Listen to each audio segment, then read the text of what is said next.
Welcome to the Bake Like a Pro YouTube channel. In today's really fun video, I'm going to show you how to make some really easy dark chocolate spheres. I have a little bit of dark chocolate, which I have tempered. I'm going to be using a little paintbrush, and we also have a nice chocolate mold. The mold that I am using today is a semicircle mold. This mold is a little bit more expensive than you will usually use, but you can find these molds, something like this, around $10, and it gives you great results also. I'm going to grab my little paintbrush. Let's give the chocolate a little bit of a stir, just to get that cocoa butter all mixed around. I want to make sure that I don't have any streaks. Just get that moved. And then I'm simply going to start painting the inside of the mold. And I'm going to give these 3 good coats. So I just want to get my little paintbrush right in there, and I want to bring the chocolate right up to the sides.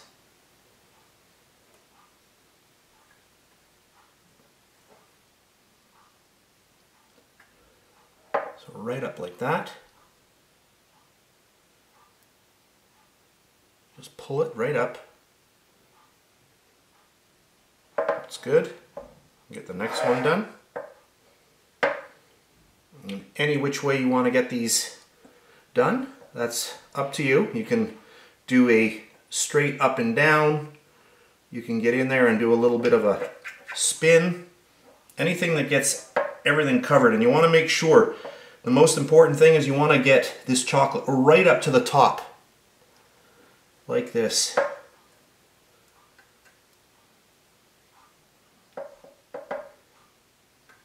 So I'm going to zoom in for one just so you can see this a little bit better.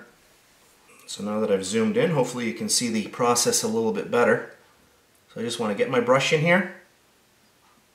You're going to see different techniques on how to do this. Another technique is to fill each cavity right up to the top.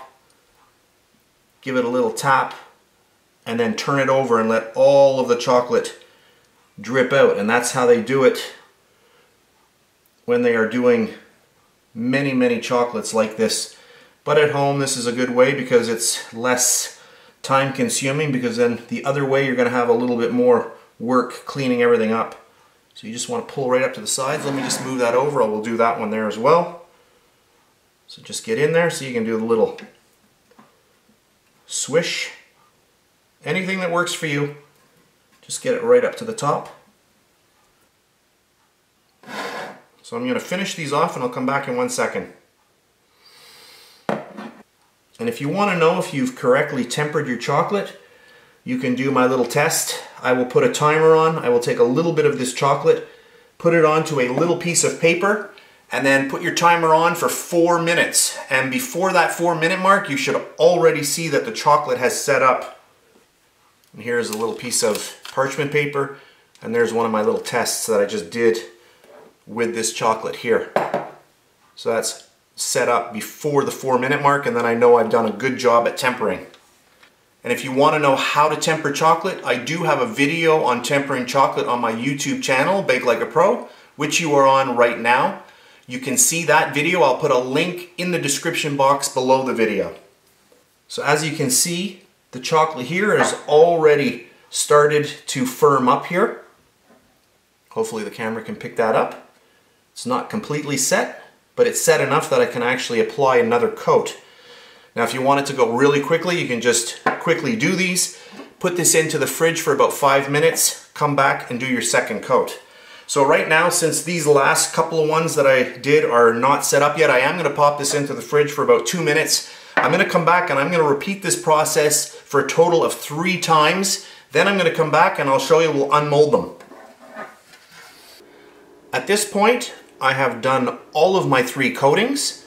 And what I want to do as a last step, I'm going to take a little offset spatula and I just want to go around the sides and just clean up all of the little edges. So you just want to gently go around each one, and this will just make a nice even surface.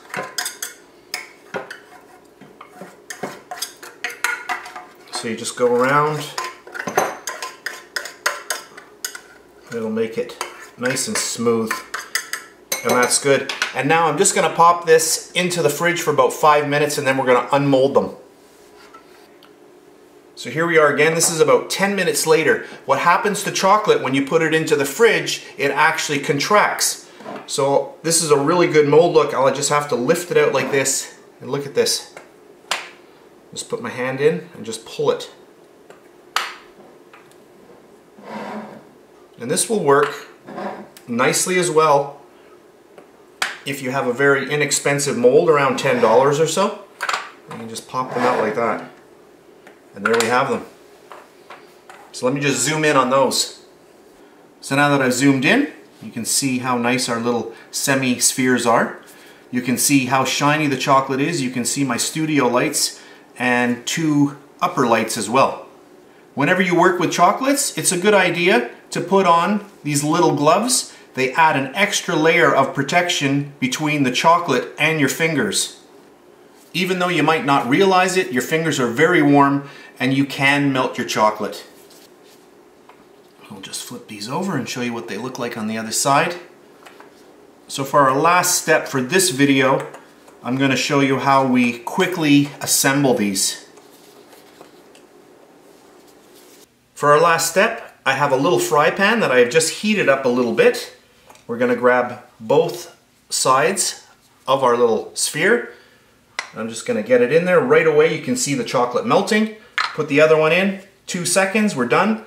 And then just take them and place them together. Try to get them right on. Make sure it's nicely aligned. And there we go. There we have it, and then put it down. So let's try another one.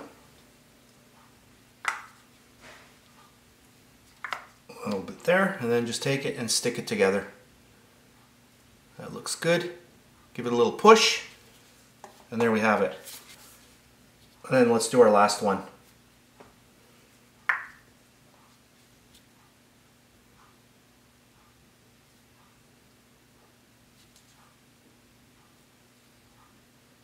And there we have it.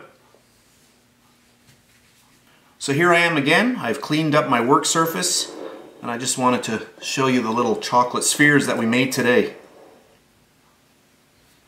So you can see with a little bit of time, a little bit of patience, you can make something really, really nice. And of course, you could have filled these with anything you wish. You could keep them as half circles and fill them with a really nice chocolate mousse. Another suggestion, before you assemble them, you can fill them with something like M&Ms and then close them as we did today. In another video, I'm going to show you how to make cutouts into our chocolate spheres using a regular piping tip, or you can use something like this, like a little fondant cutter. Same kind of idea. So we've got the piping tip. We'll just heat that, and then we're going to cut a hole into our chocolate sphere. But I will save that for another video. So that's it for today. I hope you enjoyed my video. If you did, please give me a thumbs up, subscribe if you wish. And if you're on Facebook, check me out, facebook.com/BakeLikeAPro. That's it for today, and I'll see you next time.